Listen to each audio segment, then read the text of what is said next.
Hi guys, welcome back to Shani classes. First of all good evening to everyone. आ जाइए, आपका time हो चुका है क्लास का। सुबह आपकी क्लास लाइव हुई थी, आपको ध्यान रखना है। जिन्होंने नहीं देखा है ज़रूर से ज़रूर देख लेंगे। हो सकता है इस बार अभी रिचुअल्स है तो काफ़ी बिजी होंगे, कोई प्रॉब्लम नहीं, जब आपको टाइम मिले तब देख लेंगे, क्योंकि रिचुअल्स तो मेरे लिए हुए बट मैं क्लास कर रही हूँ। सो आपकी भी रिस्पॉन्सिबिलिटी है, आप देखिए, कमेंट करिए, लाइक करिए, कोई भी दिक्कत हो ज़रूर बताइएगा। आप सभी शानी क्लास साथ बने हैं, होपफुली आपको मेरे साथ पढ़ के अच्छा लग रहा होगा। आप एक मंथ से ज़्यादा मेरे साथ टच में हैं। होपफुली मैं हर एक चीज़ को आपको अपडेट करूँगी, बताती भी हूँ, आपके सॉल्यूशंस भी देती हूँ, डाउट भी बताती हूँ, लाइव क्लास में हर एक चीज़ बताती हूँ। तो होपफुली ऐसे ये जो सिलसिला है चलता रहेगा और हम बहुत सारी बातों के साथ बहुत सारी चीज़ों को पढ़ते भी चलेंगे। आइए स्टार्ट करते हैं आज का सेशन। यहाँ पर मैं डिस्कस करने वाली हूँ आपके साथ चैप्टर 2, जो कि एजुकेशन पेपर 2 का है। 50 नंबर का ये पेपर होगा, आपको इसमें से 25 नंबर हर कीमत पर ले आना है, वरना बहुत दिक्कत होने वाली है। और जो टॉपिक है वो है शिक्षण के सिद्धांत। यहाँ पर हम जो है कुछ प्रिंसिपल्स के बारे में पढ़ेंगे कि क्या चीज़ें होने वाली हैं। इसके पहले का जो चैप्टर मैंने आपको पढ़ा दिया है, आपको उसको चेकआउट करने के लिए आपको प्लेलिस्ट पे देखना होगा। वहाँ पर हर एक सब्जेक्ट की प्लेलिस्ट बनी हुई है, आप वहाँ से देख सकते हैं। और पीडीएफ मैं आपको टेलीग्राम पर पहले ही इसका शेयर कर चुका है। तो अब आपको यहाँ से मैं हर एक चीज़ को बताऊंगी, अपडेटेड रहूंगी। और पीडीएफ आपको ज़रूर से ज़रूर मिलेगा, लेकिन कुछ दिन बाद मिल जाएगा आफ्टर दिवाली, ठीक है। नो प्रॉब्लम, कोई टेंशन नहीं लीजिएगा, होगी तो ज़रूर से ज़रूर बताएं। जिन्होंने अभी तक चैनल को सब्सक्राइब नहीं किया है तो प्लीज़ फटाफट से सब्सक्राइब कर ले, बेल आइकन को ऑन कर ले, ऑल करिएगा नोटिफिकेशन, ताकि हर एक अपडेट आपको जब भी मिले, जब मैं यूट्यूब पर आऊँ। और आपको क्या करना है, टेलीग्राम को ज्वाइन करना है। लिंक आपको हर एक वीडियो के कमेंट बॉक्स में मिलेगा, आप कहीं से भी ज्वाइन कर सकते हैं। तो चलिए स्टार्ट करते हैं क्लास को। यहाँ पर हम क्या पढ़ने वाले हैं, एजुकेशन पेपर 2, जो कि 50 नंबर का पेपर है। टॉपिक है हमारा शिक्षण के सिद्धांत। 50 नंबर के पेपर में इंपॉर्टेंट ये रखना है, इंपॉर्टेंट 3 पेपर 50 नंबर के इंपॉर्टेंट क्यों पता है, क्योंकि स्कोरिंग मार्क्स जो होता है वो आपका यहीं से गेन होता है। इस बात को हमेशा रिमाइंड करते चलिएगा। आइए देखते हैं, लेट्स बिगिन। यहाँ पर है पहला टॉपिक है शिक्षण सिद्धांत का अर्थ क्या होता है। वेन यू रीड एनीथिंग, जब भी आप कोई बुक पढ़ते हैं, आर्टिकल पढ़ते, ट्यूटोरियल पढ़ते हैं, मैगजीन पढ़ते हैं, कुछ भी पढ़ते हैं, आपके पास अगर वो चीज़ है, आपके टेबल पे है, आसपास है, तो उसके जो ऊपर का टॉपिक है, कवर अप है, सब कुछ देख लिया। क्योंकि अक्सर जो बड़े लोग होते हैं या जो भी हैं घर के रिलेटिव्स है, वो हमसे प्रश्न ऐसा ही पूछ लेते हैं जो उनके दिख जाता है सामने, अच्छा बेटा इसका मतलब क्या होता है, तो हमारा इंप्रेशन पहली बार में ख़राब हो सकता है। इसीलिए इन सारी चीज़ों का जो किताब है, टॉपिक है, उसका पूछ लें। क्योंकि एग्जामिनर भी जो आते हैं वो पूरी डिटेल नहीं पूछते, कभी यही पूछते हैं, तो बच्चे अक्सर गलत बता देते हैं। दैट्स वाई आपको ये चीज़ हमेशा से ध्यान रखनी है। और फिर भी कोई भी टॉपिक पढ़ते हैं तो उसका मीनिंग पहले देखते चलिए कि मीनिंग तो समझ में आएगा टॉपिक का, तो आगे की जो हिस्ट्री है वो आप कर ले जाएंगे, ठीक है। देखिए क्या है यहाँ पर, शिक्षण सिद्धांत का अर्थ क्या होता है। प्रश्न आपको आता है 1 नंबर का, ये प्रश्न आपको ज़रूर से ज़रूर आएगा कि शिक्षण के सिद्धांत का अर्थ क्या होता है, या क्या अभिप्राय है, या आप क्या समझते हैं, आप अपने पॉइंट ऑफ व्यू से बताइए। आपको यहाँ पर बताना होगा शिक्षक और शिक्षार्थी के बीच अंतःक्रिया होती है। हाँ, हम मानते हैं, क्योंकि अंतःक्रिया का मतलब है जैसे आप स्टूडेंट हैं, मैं आपकी टीचर हूँ, तो हमारे आपके बीच में लाइव क्लास में बात होती है, वैसे भी बातें होती है। कोई चीज़ होता है तो आप पूछते हैं, तो मैं आपके और मेरे बीच में एक इंटरकनेक्शन बन चुका है ना 1 महीने से, तो हमारी अंतःक्रियाएँ होती हैं। शिक्षक शिक्षण के माध्यम से विद्यार्थी के व्यवहार में परिवर्तन लाने का प्रयास करता है। जैसे हाँ करता है, बिल्कुल करता है। जैसे मैं आपको एक दिन मैंने मना किया था कि जब भी आप क्लास करिए, कोई भी आपसे आके अनावश्यक कोई बातें पूछता है या आपको डिस्टर्ब करने का प्रयास करता है, तो आपको उसको इग्नोर करना है। वन थिंग, सिर्फ इग्नोर करना है, कुछ भी रिप्लाई नहीं करना है। मैं बाकी चीज़ें अपडेट करती हूँ, कोई भी दिक्कत होगी तो मैं हैंडल करूँगी। मैं जब सामने हूँ तो आपको कोई परफॉर्मेंस नहीं करनी है, सिर्फ आपको उसको इग्नोर करना है। वो आपके नाम से बोले या कुछ भी बोले, it doesn't matter for you, क्योंकि हर एक चीज़ें वर्चुअली है, तो यहाँ पर आपको कोई फ़र्क नहीं पड़ने वाला है। हर एक चीज़ मैं देख रही हूँ, तो वही चीज़ यहाँ पर है कि आपके बिहेवियर में मैंने चेंज ले आया ना, मैंने प्रयास किया ना। मैंने एक बार आपको बताया, आपने उदाहरण नहीं किया। मैंने आपको हर एक तरीके से एग्जाम्पल देना बताया। मैंने बहुत सारी चीज़ें आपके समाज की भी बताई, बहुत सारी चीज़ें आपको रहन सहन की भी बताई, बहुत कुछ मैंने आपको बताया क्लास के एग्जाम्पल में। तो आपके अंदर कुछ परिवर्तन आया कि नहीं आया आपके अंदर मेरे थ्रू। अभी हो सकता है कि 1 ही महीने का सिलसिला ना आया हो, लेकिन ये कि बहुत अपडेट आपको आएगी, देखिएगा धीरे धीरे। तो वही चीज़ है कि एक टीचर, बच्चों और एक टीचर दोनों के बीच में बहुत ही इंटर रिलेशन हो जाता है, बहुत ही इंटर एक्टिविटीज़ वो करते हैं, एक दूसरे से बातें करते हैं, पूछते हैं, अपने डाउट्स को क्लियर करते हैं। और हर एक टीचर ये रिस्पॉन्सिबिलिटी के साथ आपको अपडेट करता है, पढ़ाता है कि आपके अंदर वो चेंजेस ले आए। क्योंकि चेंजेस, आप जब स्कूल में जाते हैं तो आपको बिहेव करना सिखाया जाता है, आपको मैनर्स बताए जाते हैं, आपको बात करने के पूरे तरीके बताए जाते हैं, कैसे पढ़ना है वो बताया जाता है, बहुत कुछ आपको अपडेट किया जाता है। स्कूल इसीलिए जाते हैं, ठीक है। तो यहाँ पर टीचर शुरू से लेकर अंत तक, जब तक आप पढ़ते हैं, उनके अंडर में रहते हैं, वो आपके अंदर चेंजेस लाने का प्रयास करता है। शिक्षण एक कला है। शिक्षण क्या है, ये एक आर्ट है। हर एक चीज़ में अपनी एक कला छिपी होती है। वैसे शिक्षण यानी कि टीचिंग वो एक आर्ट है, और शिक्षक क्या होता है, उसका कलाकार होता है। शिक्षक क्या होता है, पहले उसको खुद प्ले करेगा, वो रोल खुद प्ले करेगा, उसके बाद आपसे प्ले करने को कहेगा। जैसे कि मैं आपको हिंदी पढ़ाती हूँ तो मैं बताती हूँ ना कि स्पर्श व्यंजन है, ये व्यंजन वो व्यंजन, तो आप उसको मैं बोलती हूँ ना, मैं हर एक चीज़ को जब एग्जाम्पल बताती हूँ तो पहले मैं आपको बोलती हूँ, मेरी आवाज़ आप सुनते हैं, उसके बाद मैं आपसे कहती हूँ कि उस चीज़ को करिए ना। तो मैं क्या हो गई, मैं कलाकार हो गई। और शिक्षण जो मैं प्रयोग कर रही हूँ, मैं जो पढ़ा रही हूँ, वो एक कला है, वो एक आर्ट है। प्रत्येक कला के कुछ सिद्धांत होते हैं, हर एक कला की अपनी एक सिद्धांत होते हैं। जी हाँ, क्योंकि हर एक चीज़ का अपना रूल और रेगुलेशन होता है। वही शिक्षक या कलाकार के सिद्धांत बन जाते हैं। इस प्रकार शिक्षण के भी सिद्धांत होते हैं। इसी जैसे हर एक चीज़ का अपना रूल रेगुलेशन है, हर एक बंदे का अपना अपना अलग अलग नाम होता है, उसी तरीके से शिक्षण के भी अपने सिद्धांत हैं। टीचिंग्स के भी, टीचिंग जो हो रही है उसके भी अपने प्रिंसिपल है। तो आज की इस क्लास में हमको यहाँ पर जो उसके प्रिंसिपल है उसके बारे में फुल डिटेल में जानना है कि क्या क्या वो प्रिंसिपल है जिनसे हमें प्रश्न बनेगा। आइए देखते हैं, एक एक पॉइंट को देखें। ये जो सिद्धांत का टॉपिक है काफ़ी बड़ा बनेगा, एक दो पार्ट में बन सकता है क्योंकि है काफ़ी कुछ और प्रश्न बहुत ज़्यादा है। आइए देखते हैं क्या है। सबसे पहले यहाँ पर देखिए, शिक्षण के जो सिद्धांत है उसको दो कैटेगरी में बांटा जाता है। तो यहाँ पर मैं आपको सिर्फ एक सिद्धांत के बारे में बताऊँ क्योंकि डीएलएड में अभी सिर्फ उतना ही है। बाकी दूसरा जो सिद्धांत है वो उतना यूज़फुल नहीं है, वो उतना प्रयोग में नहीं आता है। बुक में दिया होगा बट उतना यूज़फुल नहीं। जो मेन इंपॉर्टेंट टॉपिक है वो मैं आपसे यहाँ पर डिस्कस कर रही हूँ। आइए देखते हैं क्या है, एक एक चीज़ को ध्यान से देखेंगे, अपनी क्वालिटी को जूम कर लीजिएगा ताकि आपको भी ये चीज़ क्लियर दिखाई दे। पहला यहाँ पर जो शिक्षण का एक सामान्य सिद्धांत है उसमें पहला टॉपिक है उद्देश्य निर्धारण का सिद्धांत, principle of formulation of objective. उद्देश्य निर्धारण का मतलब है कि आपके जो ऑब्जेक्टिव है वो मतलब फिक्स्ड हो, निर्धारित हो कि क्या करना है, कैसे करना है, क्या करवाना है, इन सब चीज़ों पे पूरी बातें यहाँ पर हमको समझनी है। विथ एग्जाम्पल मैं बताऊंगी। दूसरा हमें क्या पढ़ना है, क्रियाशीलता का सिद्धांत। क्रियाशीलता का सिद्धांत और करके सीखने का सिद्धांत, that mean learning by doing. Learning by doing, learning by doing का मतलब क्या है कि आप उस चीज़ को लर्न कर लेंगे आसानी से जिस काम को आप स्वयं करेंगे। बहुत सारी चीज़ें ऐसी होती हैं कि आपको एक्सप्लेन की जाती है, आप उसको पढ़ लेते हैं, सुन लेते हैं दूसरों के थ्रू, लेकिन जब तक आप उस पर खुद को अमल नहीं करते हैं या उस काम को आप खुद नहीं करते, वो आपको जल्दी उतने परफेक्शन के साथ नहीं आता ना। तो उसी तरीके से है कि करके सीखने का सिद्धांत, जब एक छोटा बच्चा जिस काम को खुद करके सीखता है, खुद करता है, बार बार लगा रहता है, वो काम वो उतनी आसानी से सीख लेता है और हमेशा के लिए उसके दिमाग में वो चीज़ सेट हो जाती है कि हाँ ये चीज़ मैं कर लूँगा। वो क्षमता, वो कॉन्फिडेंस आपके अंदर आ जाता है। तो क्रियाशीलता के सिद्धांत के बारे में हम और भी बातें करेंगे, यहाँ पर मैं आपको बस एक छोटा छोटा ब्रीफ डिस्कस कर रही हूँ। ठीक, आइए नेक्स्ट। रुचि का सिद्धांत यानी कि प्रिंसिपल ऑफ इंटरेस्ट। बच्चे की जिस चीज़ में रुचि हो वही का, अगर आपका मन नहीं होगा इस टॉपिक को पढ़ने का तो आप क्लास लीव करके चले जाएंगे, जाहिर सी बात है मैं आपको कुछ कर तो पाऊंगी नहीं। तो वैसे आपके बच्चों को ये ध्यान रखना चाहिए उनको पढ़ाते समय कि उनको क्या पढ़ना है, उनको किस तरीके से पढ़ना है, उनकी जो प्रॉब्लम उनको आपको दूर करना है। नेक्स्ट है जीवन की वास्तविकता से संबंधित करके समझो। कुछ चीज़ें ऐसी हैं जो रियलिटी है, जीवन की वास्तविकता से जोड़ने का जो सिद्धांत है उसके संबंध को बता। जैसे कि मैं आपको बहुत सारे एग्जांपल डेली लाइफ के, आपकी बहुत सारी जो फैमिलीज़ में होता है वो सब, जो समाज में होता है वो सब, वो मैं अपडेट करती रहती हूँ बीच बीच में। तो वो एक रियल लाइफ से कनेक्शन के साथ जब आप कोई चीज़ सीखते हैं, जो चीज़ जैसे मेरे घर में बहुत सारी चीज़ें होती हैं तो आपके घर में बहुत सिमिलर चीज़ें होती हैं, ठीक है, होता है कि नहीं, हमारे लोगों की सोच बहुत जगह मिल जाती है ना। तो वही चीज़ यहाँ पर है कि ये चीज़ उसके साथ कोरिलेशन हो। नेक्स्ट, सहसंबंध का सिद्धांत मतलब प्रिंसिपल ऑफ कोरिलेशन। मतलब क्या कि एक सहसंबंध का मतलब है कि आप एक ऐसी सहसंबंध का मतलब है कि जैसे आप कहते हैं कि जिनको साइकिल चलानी नहीं आती वो जल्दी स्कूटी या बाइक नहीं चला पाते। ऐसा कहा जाता है कि अगर आपको दो पहिए की गाड़ी चलानी है, दो पहिए का आपको स्कूटी चलानी है, बाइक चलानी है, तो आपको पहले साइकिल सीखना होगा। तो सहसंबंध का सिद्धांत है कि जो पीछे वाला कार्य है या जो चीज़ जो साइकिल उससे मिलती है, जो चेन उससे मिलती है, आप पीछे वाले पे जब अपडेट रहोगे तो आगे वाला आप कर ले जाओगे। तो जिसको दो पहिए की साइकिल चलानी आती है वो आराम से स्कूटी और बाइक दोनों चला सकता है। तो वही है सहसंबंध, यानी कि जो पीछे वाला स्टेप उससे जोड़ कर रखना, पीछे वाले स्टेप से वो चीज़ क्या हो, जुड़ी हुई हो, ताकि वो आपको आगे मदद करे और आप उससे आसानी से सीख पाएँ। क्लियर, आगे आइए। नेक्स्ट है बाल केंद्रित का सिद्धांत मतलब चाइल्ड सेंटर। आज का जो समय चल रहा है, आपसे एक प्रश्न बनेगा कि आज के टाइम की जो शिक्षा है वो कैसी चल रही है, तो आपको उसका आंसर बताना होगा कि आज की जो शिक्षा है वो चाइल्ड सेंटर चल रही। चाइल्ड सेंटर का मतलब है कि बच्चे जिस तरीके से चाहते हैं, बच्चे जिस तरीके से कहते हैं, टीचर को उस बच्चे को उस तरीके से पढ़ाना चाहिए, उस तरीके को फॉलो करना चाहिए। ठीक है।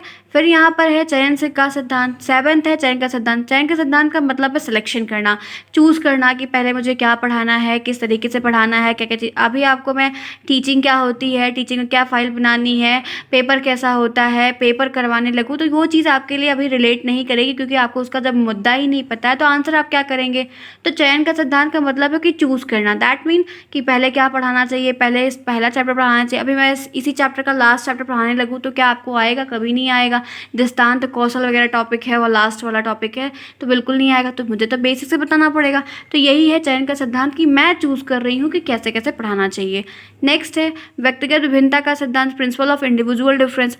अब व्यक्तिगत विभिन्नता का मतलब क्या है कि अगर मान लीजिए जैसे यहाँ पे क्लास में बहुत सारे बच्चे आते हैं, मनीषा सिंह आती हैं, मनीषा कुशवाहा भी आती हैं, दोनों लड़कियाँ सेम नाम की हैं। ठीक है, दोनों लड़कियाँ यहाँ पर दिव्या नाम के बहुत सारे बच्चे हैं, शशि नाम के बच्चे हैं।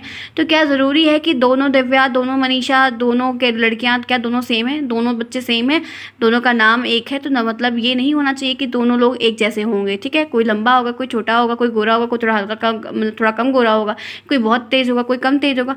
तो व्यक्तिगत विभिन्नता का जो सिद्धांत है, इसको भी देख कर चलना कि हमको दोनों मनीषा को पढ़ाना है, मुझे दोनों मनीषा को पढ़ाना है, मुझे दोनों दिव्या को पढ़ाना है, मुझे दोनों दिव्या की मदद करनी है। तो मुझे अलग अलग तरीके से किसी दिव्या को मैथ नहीं आती, किसी दिव्या को मैथ आती है, किसी मनीषा को इंग्लिश आती है, किसी मनीषा को नहीं आती। तो लेकिन मेरा क्या दायित्व है कि मैंने दोनों मनीषा को पढ़ाना है। तो वही चीज़ है कि इंडिविजुअल का जो सिद्धांत है उसको ध्यान रखना। क्लियर है? मुझे उम्मीद है कि हम मनीषा और दिव्या कोई बात को माइंड नहीं करेंगे, बस मैंने एज एग्जाम्पल ले लिया क्योंकि आपके साथ यहाँ पर आप लोग आते हैं। क्लियर? आइए इसी के साथ आगे बढ़ते हैं। व्यक्तिगत हो गया। 9th पॉइंट देखिए, जनजाति प्रणाली का सिद्धांत। अब जनजाति प्रणाली क्या होती है, इस चीज़ को जानते हैं। Principle of democratic procedure. अब जनजाति प्रणाली मतलब जनतंत्र टाइप का, सबको लेकर चलना, सबका विकास करना, सारे टॉपिक्स को बताना, ये चीज़ें। नेक्स्ट 10th पॉइंट है प्रभावशाली व्यू रचना का सिद्धांत, मतलब प्रिंसिपल ऑफ इफेक्टिव स्ट्रैटेजी।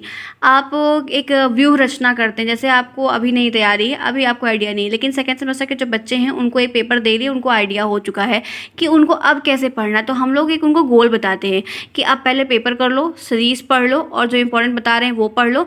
तो वो लोग एक व्यू रचते हैं, एक व्यू बनाते हैं कि इतने एक हफ्ते में ये वाला सब्जेक्ट पढ़ेंगे, एक हफ्ते में ये वाला पढ़ेंगे, एक हफ्ते में ये वाला, एक हफ्ते में ये। तो ये सब चीज़ें वो जब तक प्लानिंग नहीं करते हैं, कोई स्ट्रेटजी नहीं बनाते हैं, 1 महीने का गोल होता है कि मुझे 1 महीने अपने एग्ज़ाम की तैयारी करनी है, तो वो गोल मैं बताती हूँ, अपना आइडिया देती हूँ, फिर बच्चे उससे अपना गेस करके बना लेते हैं। तो थोड़ा उस चीज़ का भी फॉर्म करना ताकि आपको वो चीज़ें आ जाएं। नेक्स्ट है उपचारात्मक शिक्षण का सिद्धांत। ये रिमेडियल टीचिंग क्या होती है? उपचारात्मक का मतलब है कि जैसे 2 बच्चे हैं, दोनों को, एक को कोई प्रॉब्लम है, एक को कोई प्रॉब्लम, वो बच्चा मुझसे कंप्लेन कर रहा है, ठीक है, 1 बार किया, 2 बार किया, 3, तो मतलब बार बार कह रहा है, तो मैं उसकी बात को क्या करूँगी? उसको डांट दूंगी, मैं उसको क्या करूँगी? चुप करा दूंगी, मैं उसकी बात को इग्नोर, अगर फालतू बात करेगा तो इग्नोर करूँगी, अगर लेकिन वो जेन्युइन क्वेश्चन पूछ रहा है तो मेरी रिस्पॉन्सिबिलिटी होती है कि मैं उसको रिप्लाई करूँ। तो उपचार का मतलब क्या है कि उस चीज़ का उपचार करना, उस चीज़ को क्लियर तरीके से बताना कि क्या उपचार कर सकते हैं। ठीक है, मतलब सोल्यूशन को देना। नेक्स्ट है पुनरावृत्ति का सिद्धांत, यानी कि पुनरावृत्ति कोई रिपीट करना, रिपीट करके बताना। मैंने कहा है, एक बात मैं हमेशा कहती हूँ कि 10 किताब को पढ़ना गलत बात है, एक किताब को 10 बार पढ़ना ज़्यादा अच्छी बात है। वो आपको आ जाएगी, लेकिन आप 10 किताब को पढ़ेंगे कभी नहीं आएगी। आप ठाकुर पब्लिकेशन की किताब ले लीजिए, आप साहित्य की लीजिए, मेरे से नोट्स भी परचेज कर लीजिए, राधा पब्लिकेशन के लिए, अग्रवाल के ले लीजिए, आप पूरा खिचड़ी बना लेंगे, वेज बिरयानी बन जाएगी, लेकिन आएगा आपको कुछ नहीं। तो कोई एक सोर्स को लीजिए, चाहे जो ले लीजिए, उसी से आप पढ़ाई करेंगे तो आपको ज़्यादा डेवलपमेंट होगा इन कंपैरिजन टू 10 किताब को पढ़ना। करेक्ट? गलत हूँ तो बताइएगा, सही बात बोल रही हूँ नहीं? क्लियर है यहाँ तक? अब आओ अनुकूलन वातावरण और उचित नियंत्रण का। अनुकूलन वातावरण का मतलब है कि इन्वायरमेंट के साथ देखना, इन्वायरमेंट को लेकर चलना, एक कंट्रोल वे में पढ़ना। हर एक चीज़ की अपनी एक लिमिट होती है, हर चीज़ की अपनी एक बाउंड्री होती है, उसको ध्यान में रखना, क्या पढ़ना है, कैसे पढ़ना है, सब चीज़ को मैनेज करना। तो यहाँ पर ये 13 पॉइंट जो है, इनके बारे में मैं आपको पूरी डिटेल दूंगी, हर एक टॉपिक को बताऊँगी। हो सकता है कि ये वीडियो पार्ट में बन जाएगा, कोई दिक्कत नहीं है, सब कुछ आपको समझाऊँगी। ठीक है, तो यहाँ तक क्लियर हुआ? यहाँ तक सबको समझ में आया कि एग्जैक्टली क्या चीज़ें हैं? कोई प्रॉब्लम नहीं है ना? चलें आगे, आइए इसी के साथ बढ़ते हैं आगे। होपफुली मैं धीरे धीरे भी बोल रही हूँ, समझ में आ रहा होगा सबको ना? आइए आगे। कोई दिक्कत होती है फ्रेंड्स तो आपको सीधा सा करना क्या, कमेंट बॉक्स में मुझे मेंशन करना, मैम मुझे इस टॉपिक में ये प्रॉब्लम है, मुझे ये टॉपिक नहीं समझ में आया, मैं उसका रिप्लाई आपको ज़रूर से ज़रूर करूँगी। ठीक है, आइए आगे। चलिए देखते हैं, एक एक सिद्धांत की बारी है, अब एक एक को कवर करना है। पहला यहाँ पर है उद्देश्य निर्धारण का सिद्धांत। उद्देश्य निर्धारण का मतलब है प्रिंसिपल ऑफ ऑब्जेक्टिव असेसमेंट। इसका एक एग्जाम्पल अभी बताऊंगी, ध्यान से सुनिए। उद्देश्य का निर्धारण करना शिक्षण का प्रमुख सिद्धांत है। टीचिंग में ऑब्जेक्टिव को पहले से निर्धारित करना सबसे बड़ी बात है, सबसे अहम बात है, क्योंकि उद्देश्य ही शिक्षण प्रक्रिया को दिशा प्रदान करते हैं। जो उद्देश्य होते हैं वही शिक्षण की जो प्रक्रिया होती है उसको डायरेक्शन दिखाते हैं, उसको रास्ता दिखाते हैं। आइए देखते हैं यहाँ पर फिर क्या है।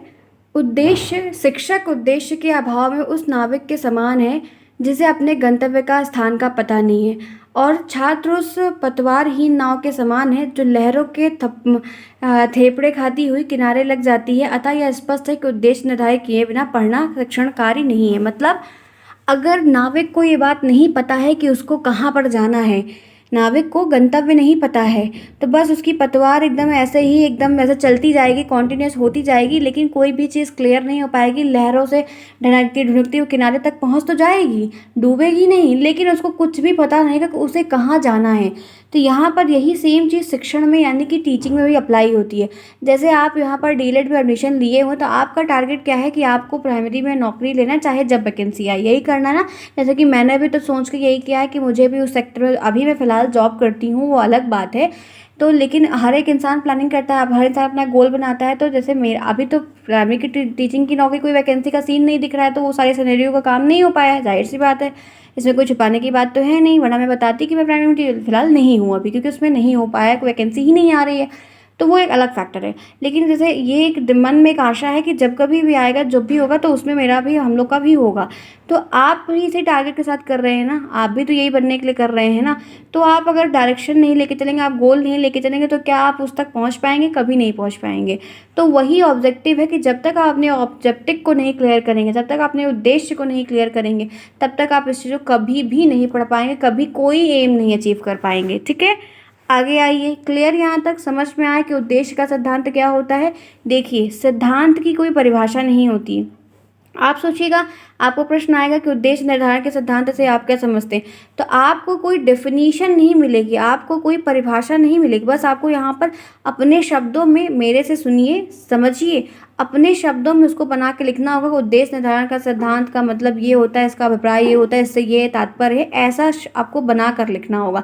ये किसी को याद नहीं रहेगा, इसीलिए मैं आपको जो एग्जाम्पल है और जो नॉर्मल एक बच्चा कोई बोलता था ना आपकी मैम ठोस भाषा में बताइए, तो मैं आपको सिर्फ उस तरीके से समझा रही हूँ, बाकी लिखना आपको अपने मन का होगा, अपने तरीके से। ठीक है, तो चीज़ें नहीं याद रहेंगी, बस मेरा बताया हुआ एग्जाम्पल आपको याद रहेगा। आगे आइए।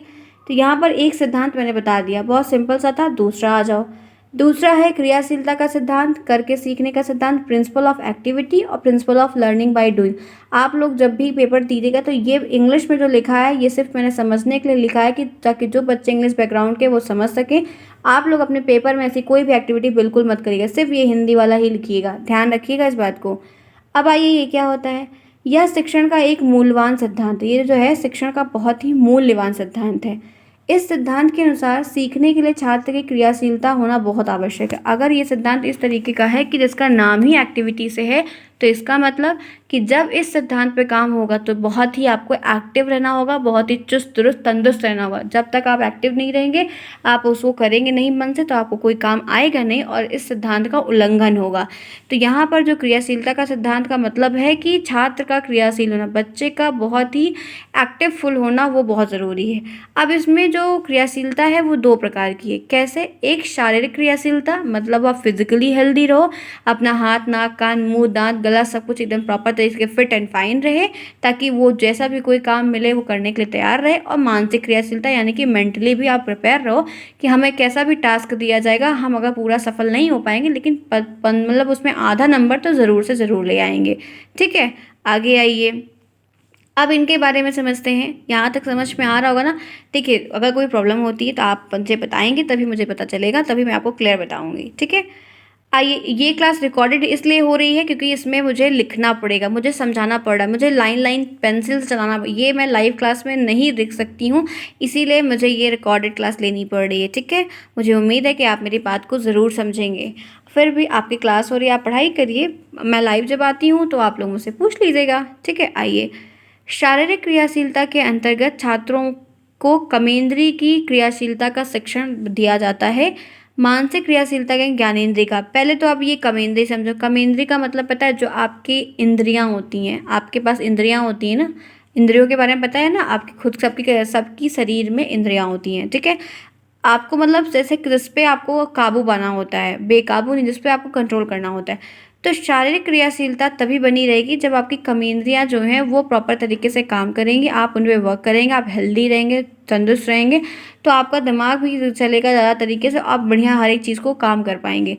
मानसिक क्रियाशीलता का मतलब ज्ञानेंद्रियों के शिक्षण से। मानसिक का मतलब है कि मेंटल डेवलपमेंट। मेंटल डेवलपमेंट का मतलब है कि आप मानसिक क्षमता और बुद्धिमान होना दोनों में फ़र्क है। बुद्धिमान होगा तो आपसे प्रश्न करेगा कि 2 गुणे 2 क्या होता है, तब आप बता सकते हैं कि 4 होता है। लेकिन कोई चीज़ सही है या नहीं है, या कोई एक प्रश्न है बेटा क्या जैसे मतलब एक नॉर्मल सा प्रश्न नहीं, कुछ अगर ऐसा कोई पड़ाव आता है और आपको उसमें चूज़ करना पड़े कि मुझे ये काम करना चाहिए या नहीं करना चाहिए, ये सही होगा कि नहीं सही हो, तो उस चीज़ का जो चयन कर लेता है कि मुझे काम करना चाहिए नहीं करना चाहिए, तो वो तो हो जाती है एक पहचान, यानी कि सत्यता, कि ये मेंटल डेवलपमेंट है। जो मानसिक तरीके से स्वस्थ होगा, मानसिक तरीके से प्रिपेयर होगा, वो उस चीज़ को कर लेगा। लेकिन इंटेलिजेंट वाला जो होगा वो इस चीज़ को बता तो लेगा, लेकिन मतलब वो बुद्धिमत्ता उसकी टेक्निकल चीज़ों में रहेगी। मानसिक वाला जो डेवलपमेंट है वो कम अच्छा हो पाएगा, ठीक है।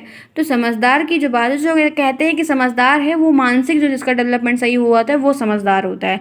समझदार होना और इंटेलिजेंट पावर होना दोनों में अलग अलग चीज़ें हैं, ध्यान रखिएगा। अब आगे आइए, फिर यहाँ पर क्या है, मनोविज्ञान के अनुसार प्रत्येक छात्र अपने स्वभाव से ही क्रियाशील होता है। मनोविज्ञान ने कहा है ये कि जो एक हर एक बच्चा जो होता है वो अपने स्वभाव से ही बहुत एक्टिव फुल होता है। जी हाँ, क्योंकि छोटे बच्चे को देखिए, वो शांति से अगर जब तक सोते हैं तभी तक सोते रहते हैं, नहीं तो अगर वो बैठ के उठ के गए हैं तो या तो आपसे खेलेंगे, या तो किसी को सामान को तोड़ेंगे, या सारा सामान उठा के पहले एक बार ज़मीन पे रखेंगे, फिर सारा सामान उठा के कमरे के बाहर फेंक देंगे, सारा खिलौना बेड के नीचे फेंक देंगे। ये अक्सर देखने को मिलता है, ठीक है। हमेशा मेरा भतीजा भी वो यही करता है। दिन में वो अभी तो बेड से अब तो उतरने लगा है, ठीक है। वो क्या करता है, सारा गुड्डा एक बार अपना ऊपर रखेगा, फिर उसके बाद नीचे गिराएगा, अब उसको उठा उठा के दो, यही करता है वो दिन भर।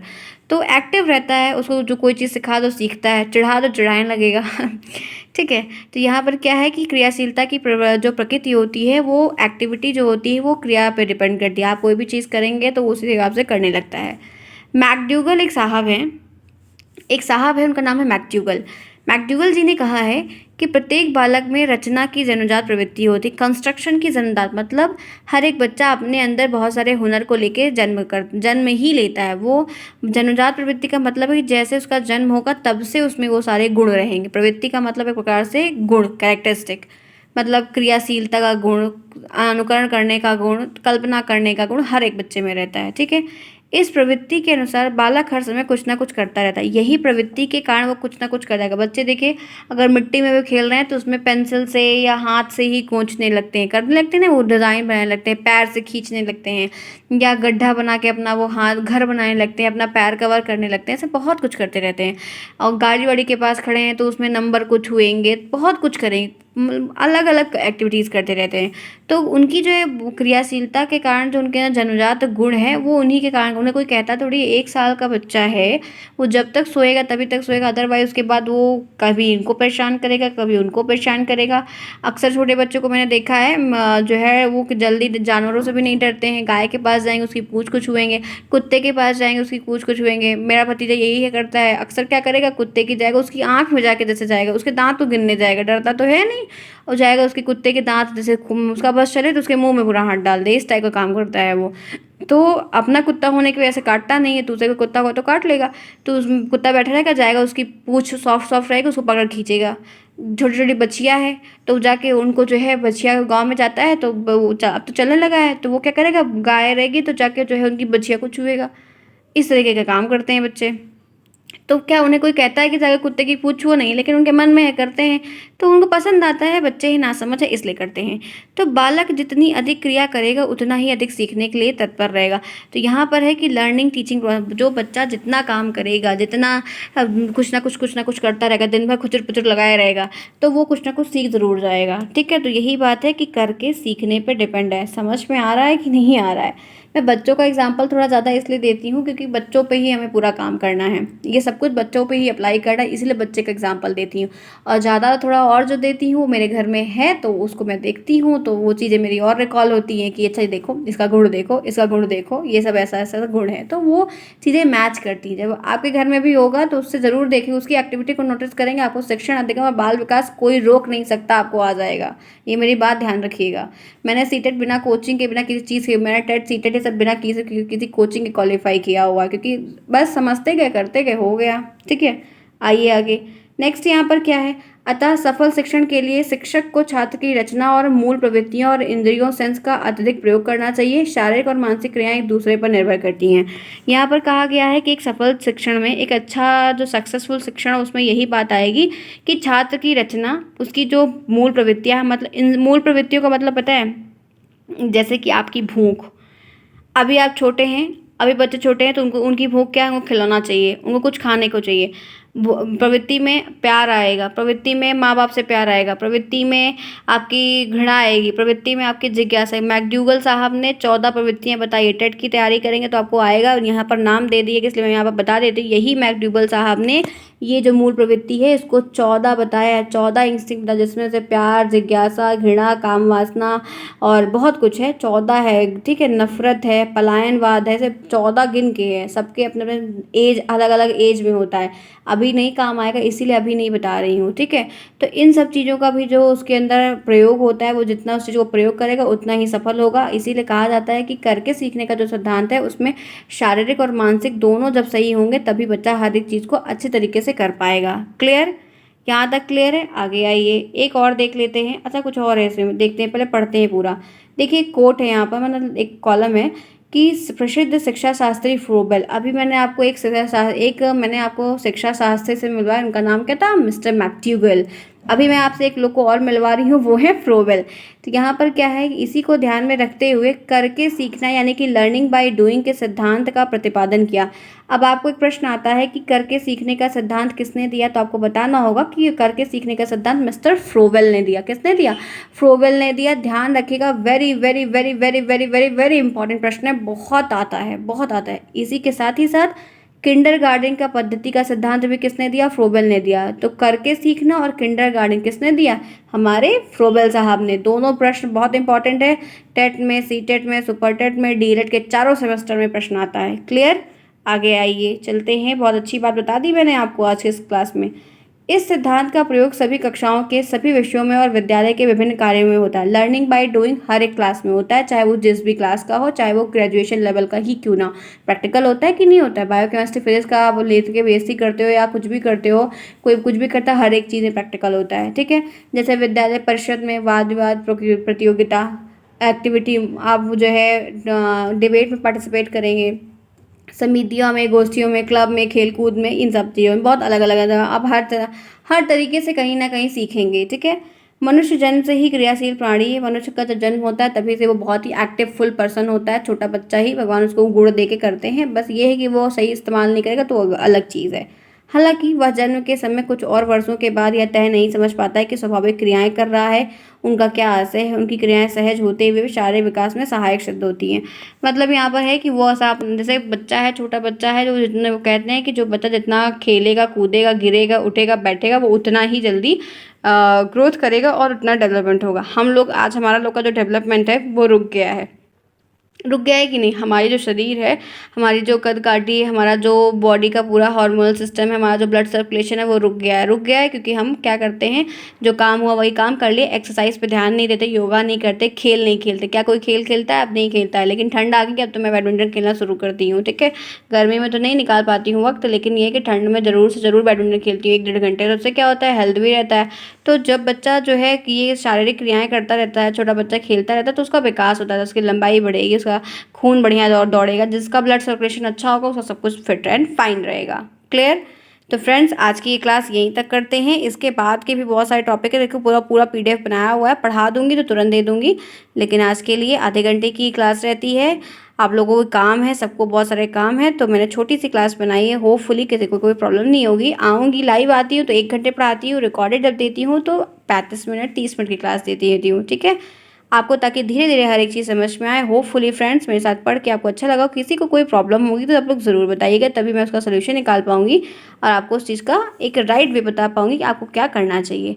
तो ये रही आज की क्लास, होपफुली अच्छी होगी। नेक्स्ट क्लास में मिलते हैं नए टॉपिक के साथ, तब तक के लिए take care and thanks for watching to everyone. Bye, see you soon.